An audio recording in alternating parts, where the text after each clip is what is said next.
Hello, and welcome to the J. Sterling Hughes Show. My name is Jeff Hughes, and I'm your host. I'm also the CEO and co-founder of Sterling Lawyers. We are a 25-plus attorney family law firm doing over 15 million in revenue. And my purpose here is to document what's working and what's not working with hopes that you can take that and recontextualize it and shorten your success curve. Since September of 2024, we have been following attorney Tom Hardin on Long Island, New York, as he has started his family law firm from scratch. And here we are, early April, Tom. We're back again to talk about March, and you had a ton of headlines come out of the month of March. So let's hear about it. Yeah, thanks for having me back, Jeff.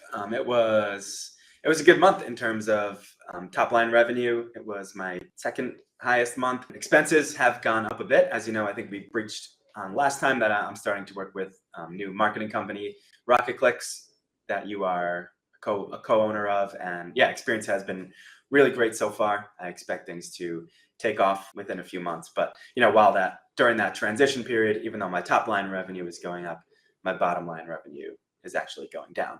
But that is okay because I expect a little short-term pain. It's okay for now, right? Yes, right. Yeah.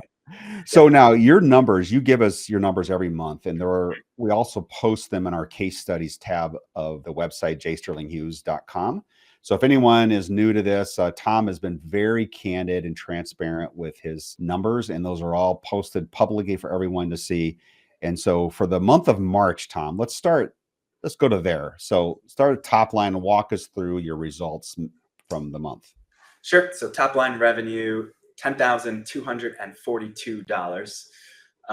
So that's a pretty good month. And I'll just make a quick comment there. So I feel like I took a breath when I got over 10,000 a month, because I feel like that is a point where if I wasn't working with any marketing or didn't have really any other expenses, I just had my office and that was it. On top of my other income that I received from my other position, I feel like, that's a point where I could float my family and, be comfortable and not be overly stressing and let things kind of grow organically. But as you know, that is not the route that I'm taking. I don't want to be stuck at 10,000 top line revenue for too long. So that is why I have brought on a marketing company and opened second office. And so my bottom line profit has dropped. But yeah, I think we already talked about that. That is, short term, that's okay. But yeah, my top line revenue is getting better each month. And I expect that to kind of start taking off exponentially, at least for a bit, as Rocket Click starts doing their thing. So I had, in the month of March, 10 leads. Of those leads, 7 of them turned into consults and 3 of them signed as clients. And I believe there's another 1 or 2 of them, I don't know, this kind of happens every month, that will carry over, when you consult at the end of the month and they don't sign that day. I do believe at least definitely 1 of them and probably a second one will sign. Yeah. And then on that issue, sure. Are you getting a sense yet for what your typical, what we call sales cycle is from when you meet with a client to when they sign up? Are you starting to see that shake out at all? I don't know that I have a definite answer to that. I'd say very few sign on the spot, but I do have a good amount that sign within the next day or two. And then, I have some that are months. And then I think I brought it up last time. Some of them, I think one of the first people that reached out to me when I opened in September, he signed with me last month in February. So yeah, I don't know that I have enough data on that yet, but that is something I should start tracking. It's really good for planning. So when you start to get those numbers that make sense from a standpoint of statistical relevance, it really helps for the planning side of it. And you also closed out 2 files last month as well. So your current caseload, I think you said, is around 18. Yeah, I think 17, 18, something like that. Okay. Which is a pretty healthy, you're doing this part-time, so.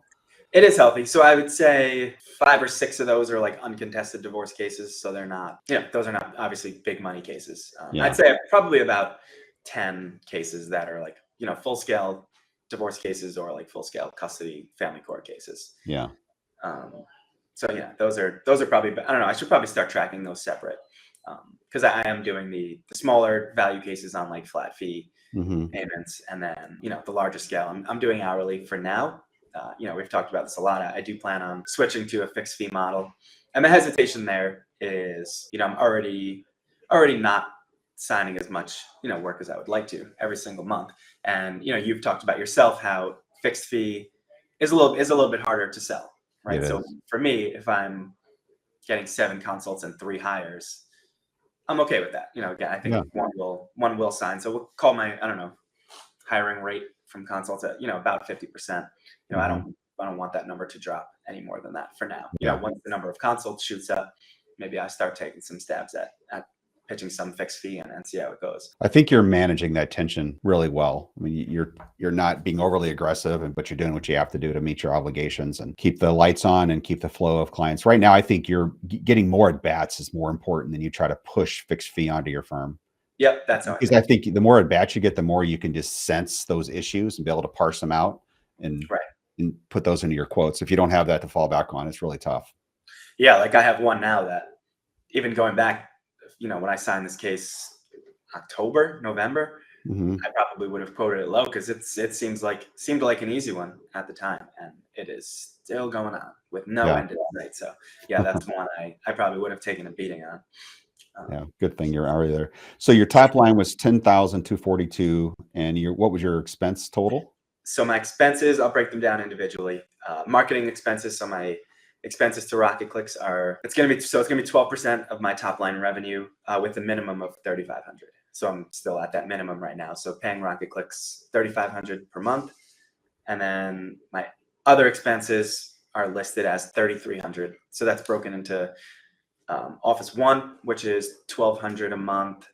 Office 2, which is $1,600 a month, and then just another $500.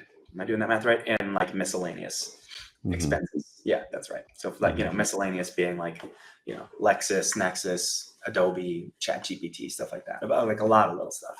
Yeah.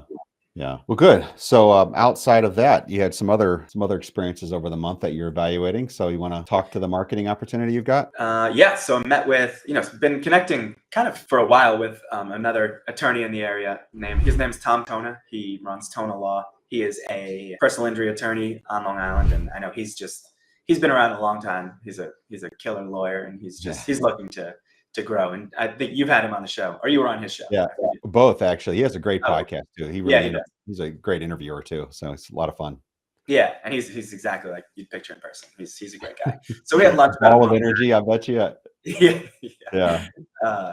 And yeah, also like really, really great friends with James Joseph, who we've also talked about on this podcast. He's another great guy. And so we had lunch about a month ago, and he asked if I wanted to come to this networking. It's called Le Tip. I think I'm saying that right. And it basically is meeting that takes place once a week in the morning. And so it runs from like 7 to 8:30 on, I believe his is Thursday. And each one is like its own geographic area. And you can only have one person from each profession in each group. So each chapter, I think they call it. So in his chapter has about, I think just under 100. They have like 90 something people in it, right? So you'd have one divorce lawyer, you might have a criminal lawyer, you'd have like a personal injury lawyer, and then you'd have like an electrician, a plumber, you might have a doctor, you might have, a nurse, you might have a police officer. I don't know, struggling to come up with professions right now, but pretty much one of each. And the goal is that, when you just get out in society and you're talking to people and just doing general networking, someone says, hey, I need an electrician, you refer them to that electrician. And, if someone's at a, therapist and they say, I need a divorce lawyer, that therapist recommends them to you, or a real estate agent or something like that. And so you all kind of like, I don't know, promise to only use each other as referral sources. And I think they like keep track of it. So if I think it's called a tip. That's what they call their referral. That's why that's the name of the group. And they actually keep track of how many referrals you're sending to the electrician, for example, or I believe so. So I was only at one meeting, but I'm pretty sure that's how it works. Okay. Not specifically how many you're sending to the electrician, but how many, I guess, tips you did in a particular month. So maybe you did like 4 total or 5 total or something. I'm like not skeptical, but just not skeptical at all, but more just like in terms of allocating my time, currently working 2 jobs. I have two very young kids, trying to grow this business. I've had this idea to start doing like a little YouTube channel to kind of like grow my business a little bit. And so it's just a matter of like trying to squeeze in everything. And I don't want to like overload myself. So I don't know, my thought, like, is it worth it? And Tom Tona was just like, his take was absolutely. So I guess he's been in this group for a long time, decades. And he says he like cleans up from this group. So wow. Okay. I am one to defer to people with more experience than myself. So if he says, I should do it. And he knows other divorce lawyers that are in it, and other chapters, and that have done really, really well. I'm going to listen, and it'd be kind of silly not to at least give it a shot. Yeah, I guess the issue there was his group already has a divorce lawyer, so I was trying to find another group. And to me, I think it's only worth it if the group is of a certain size. So I think his group is like the second biggest one on Long Island. So some of the other ones, I was trying to look myself. The next open one that had an opening for a divorce lawyer only had like 20 people in it. So yeah, I don't know. I am supposed to reach out to him. Just been swamped. I should do that. I'll do that this week and kind of see what he thinks. He's a good guy. And I think he said he might have a referral for me if the attorney in his group is conflicted out. Yeah. So yeah, he's definitely. I like him personally, and he's just a great connection to have. So. Well, what's interesting is his firm has grown substantially over the years. So he's got a pretty good sized group. So yeah, he's it's not like he's solo, is what I'm saying. And he's in the PI space. Nope. And they are, they're pretty like aggressive trial lawyers in the PI space. They're not like, there's a lot of bigger PI firms that are like settlement mills and stuff like that. That's not his style. They take every case, and assume it's going to trial. And I think, so I'm trying to get to a place where, as part of my intake, I'm asking people about personal injury, because there's a way to frame that in the context of family law too, because personal injury awards are separate property; they're not considered marital property. And asking, have they ever had a personal injury settlement or been injured or something like that? And if so, obviously very happy to recommend them to Tom. And they pay referral fees, so kind of a win-win all around. So one of the things you've also done is you've refined your goals and kind of put some dates around those. What's your analysis relative to where you need to be in the next couple months? Yeah, so I think, so when I started working with Rocket Clicks, this is probably going back to like end of February, they asked where I wanted to be in, whatever. I don't think they gave set timelines. I think I kind of made them up. So I gave it 3 month, a 6 month, a 1 year, and then like a 3 year and a 5 year, something like that. But I didn't do it monetarily. So I think I put, 3 months, I'd like to have enough business that if I wanted to hire a paralegal, I could. I think at 6 months, I said if I wanted to hire an associate, I could. At like 3 years, I wanted to have 2 offices, each of them having 2 associates or 2 or 3 associates at each one. And then 5 years, kind of the same thing. Maybe a third office, which with each office having like 3 to 5 associates or something. And then I kind of reframed that because I don't know how helpful that is. It's a little bit nebulous. So for my shorter term goals, at least, I tried to put some money on them. So at 3 months, I said I want my top line revenue to be at a minimum of $16K every month. Okay, so that's 3 months from what month? This month? I'll call it through now. I'd say April, May. So by the end of June, I'd like to be at that. All right, so we're going to check back in July and see how June went. We're going to expect to see 16K top line at least.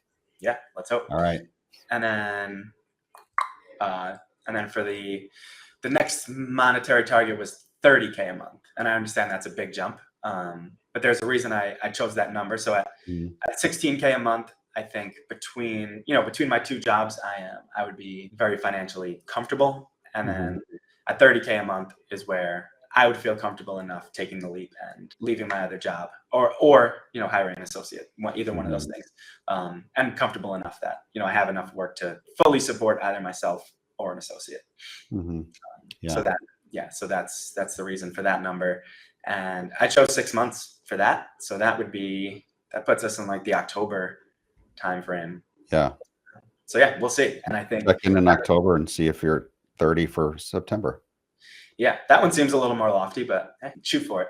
No, it's totally doable. It's just making sure you've got the operational system to support that. I love your optimism, Jeff. And yeah, I think I'm very close to, I think my next step would be to start working with, I don't think I'm ready to have an inside intake person yet, but working with a call answering center. Yeah. That was probably worded weird.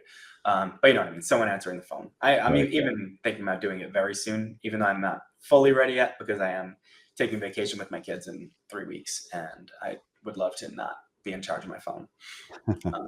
So at least, for incoming stuff. So, and I'm going to Disney, so there's I can't answer the phone while I'm in the middle of a ride or something with my kids. So I don't want to miss.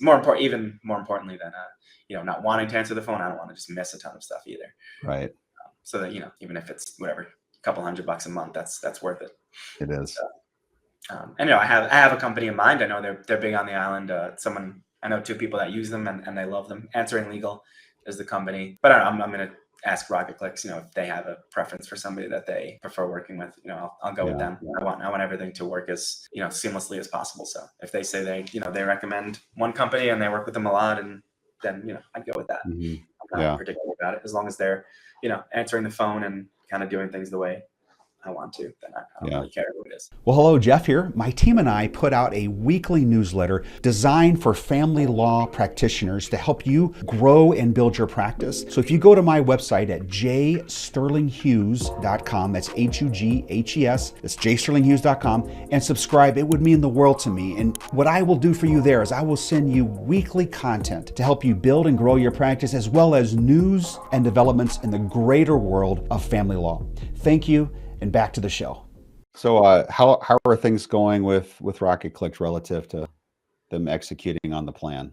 I think they've been great. It's still way too early to tell. Nobody expects results in month 1 or month 2, but yeah, there was some issues getting access to my website. So my website was built on a program called Webflow, whereas I think traditionally most companies were built on WordPress. But Webflow is growing. There's a lot of people now are starting to use it. It's taking over a lot of the market share.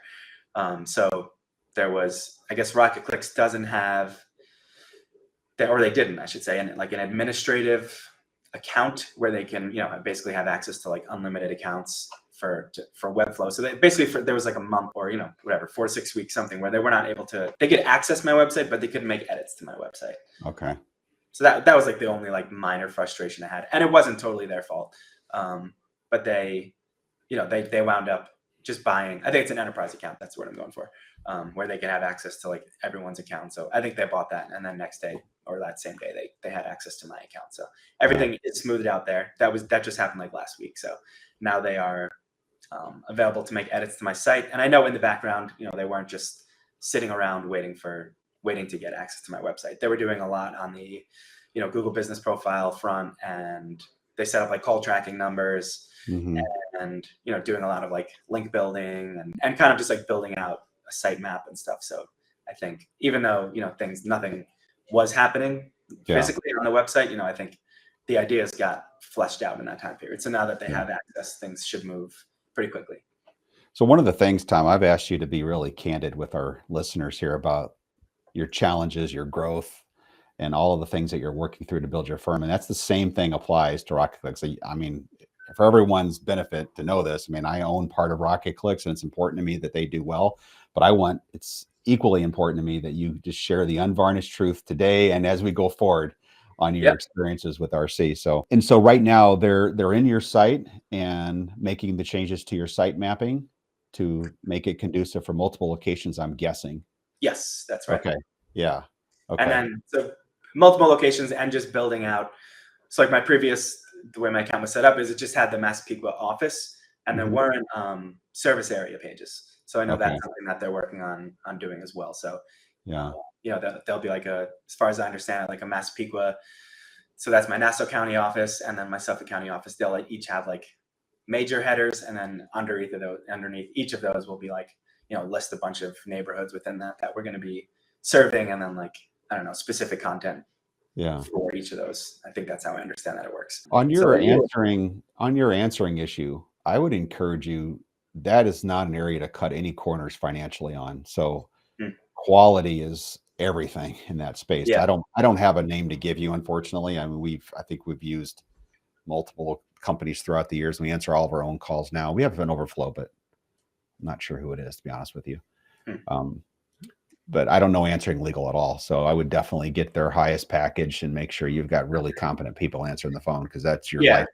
They are one of the bigger ones. If you're talking about practice management software, the big names are Clio or something like that. They're well known like that. So I guess that's one of the reasons I would go with them, aside from somebody else I know using them and really has a good relationship with them. Yeah. One of our long-term visions is to start our own service that's just focused on family law. We're probably 1.5 years, 2 years away from that. Oh man. Because that's such a need. I talk to so many family lawyers, and that becomes it always finds a way to drift into the conversation. Yeah. Is Mhm. answering the phone with competency and with someone who really wants to talk to a client, not just a paralegal who's busy. And client calls are more annoyances than anything, right? Especially prospective clients. Um, Right. that's not their job. It's not what they really want to do. So when you get a call, what percentage of those do direct like immediately to an attorney? I think I've heard you talk about this before, as opposed to. So my thought is like, the answering service answers. If I'm available to take the call, I would take it. Hmm. Um, if I'm not, then obviously that company just has access to my calendar and books either whether it's a full hour consult or, just books a time for them to call me back or something like that. That's Hmm. kind of how I envision it going. Yeah. Like, what was your question? What percentage of our calls are directed Yeah. at the Do lawyer? you try to get as many directed immediately to an attorney as you can? Or is it more like, we have an attorney available, someone calls at 11, you say, yeah, we have an attorney available at, 2. I can Yeah. It do almost consults never or whatever. happens. It They it what? it almost never happens that it goes right to a lawyer. That's Okay. That's kind of what I was thinking. exceedingly rare. Yeah. Yeah. And then there's an argument made that's probably not wise to do that. It's probably gonna, It's interrupted. Yeah. yeah. It's interrupting the lawyer's flow and what they're going through, but B, it's clients kind of expect to talk to someone who's not a lawyer before they get to the lawyer. So Mm. to be transferred right away, I don't even know if that's the wisest thing to do. It maybe it is on a super small firm like your firm. It might be just because you're just trying to get your caseload built up. But once you Yeah. start to scale it, not so Yeah. much. Yeah, I'm also, still banding my existence to an extent, still doing free consults. So it's easy for an answering service to just say, ask a few basic questions. Are you looking for a divorce or custody? Are you in Nassau or Suffolk County? Hmm. Have you been served with papers or something like that? And how quickly are you looking to act? And Yeah. if they answer those questions in the right way, then find a time in my calendar and book the consult. Yeah. That's kind of how I see it going at first. I guess when I switch to paid consults, that will have to work a little bit differently. I would love to see it pay consults Oh, me too, by your Jeff. midsummer. I just think it's gonna Yeah, improve your life. yeah, it would certainly Yeah. will. And like sometimes I don't mind it, and then every once in a while, you're like, I always ask those questions when people call, and then like I just get still people I don't know they're just not telling the truth on the phone, or I don't know, maybe they kind of half answered the question and then they come in and they're like, I don't know, I don't even want to give an example, but they're nowhere close to looking to hire a lawyer or something like that. Yeah. So Yeah. I think the paid consults just automatically weaves that out because they're not going to pay if they don't need legal advice. Right. And they show up faster. They show up more. It works. It works. Oh, I had, yeah, So many positives there. there was one day where I had, and this doesn't happen often, but there was one day like 2 or 3 weeks ago where I had a 5 o'clock consult and a 6 o'clock consult booked, which I do. I don't mind doing it. I don't like doing it too often because then I basically barely see my kids that day. But that day I was like, fine, I'll just do it. Both of them canceled without saying anything. And Oh, that day, no call, no show. Huh? so like the 5 o'clock, I think the 5 o'clock, like 10 minutes before, sent a message saying, I can't make it. And I'm like, all right, whatever. And then the 6 o'clock just never showed. Called them a few times, showed, and I was like, okay, I gotta get to paid consults as fast as I can. Yeah. Well, speaking of clients, how are your client experiences going? Most of them are great. I think you expect when you start doing family law, you're going to have a handful of difficult clients but and maybe part of that's on me. I have to set expectations. Get a little bit better at that. But people just I don't know. They want things that just aren't really possible, and then others that just expect me to be able to do things that I just have no control over. Mm-hmm. And being I've heard you talk about it, and many other divorce lawyers talk about. I know Marco Brown is a big one that always talks about when you have an extremely difficult client, like how much it would improve your life to drop that client. One, but obviously I'm not going to give details. There's one that comes to my mind right now.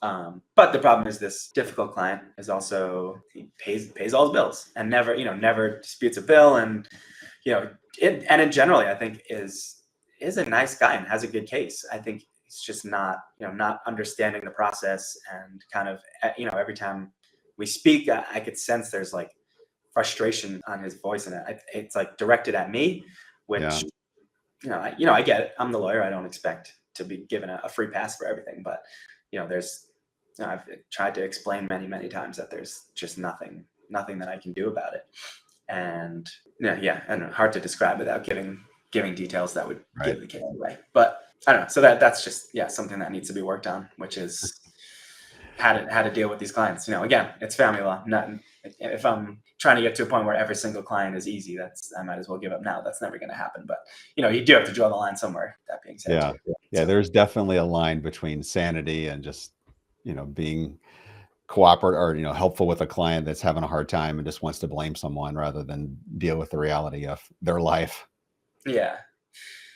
So yeah, I don't know. I still don't know how I'm going to handle that one. But yeah, one other thing I think we talked about in the beginning right before a call is that I have two trials. No, neither of them are divorce trials. They're both in family court.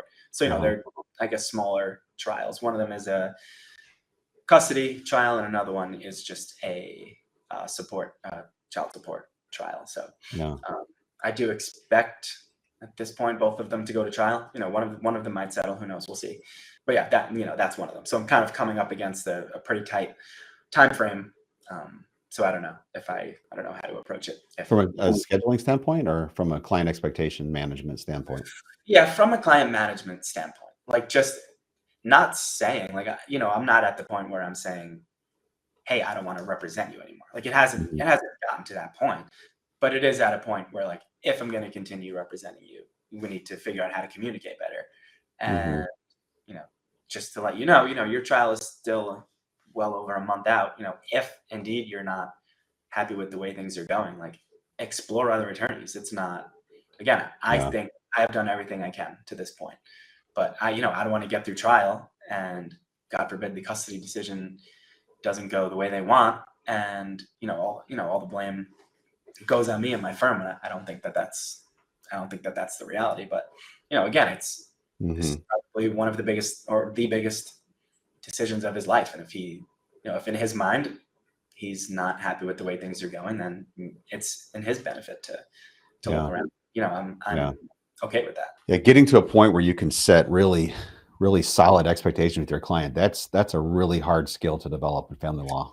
I've seen because you don't have, you personally don't have 30 years to fall back on and look at, well, I know how the judge is going to rule and be able Right. to say that, but you have to be able to give them hope at the same time. You've got to be realistic. Hey, what you're asking for is just won't happen. And so Yeah. preparing them for that emotional letdown is a big deal. Yeah, it is.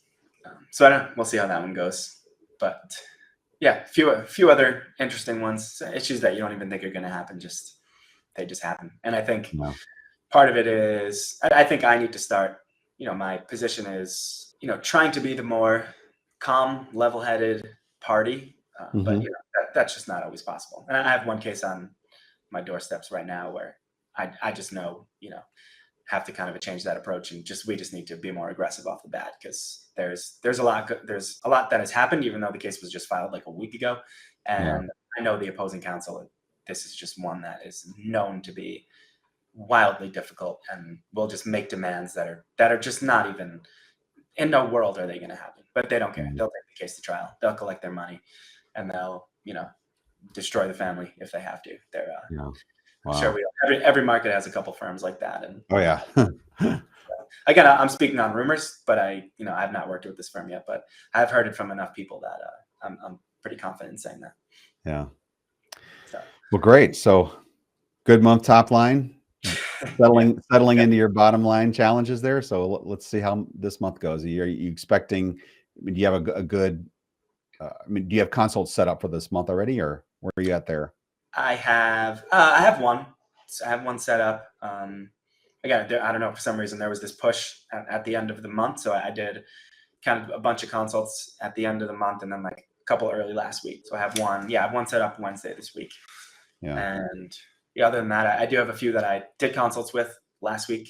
I think one of those I'm almost positive will sign, and then another Yeah. one is possible.